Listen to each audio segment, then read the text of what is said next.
Moro! Tässä pikku tietoiskua.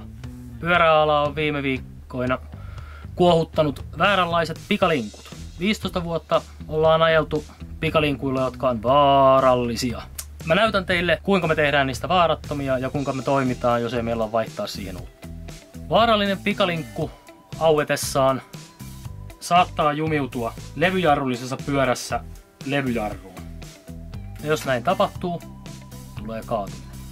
Markkinoilta löytyy pikalinkkuja, jotka on vaarattomia.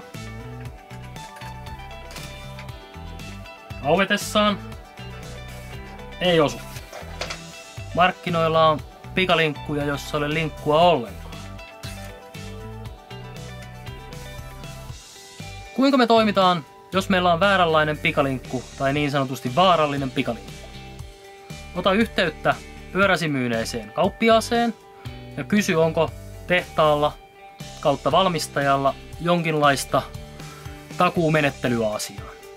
Jos näin ei ole, voit kotikonstein pelastaa henkesi. Asenna pikalinkku toiselle puolelle pyörää. Jos asennat sen normaalisti, käytä nippusidettä ja lukitse se runkoon kiinni. Tarkista, että pikalinkku on aina kireällä.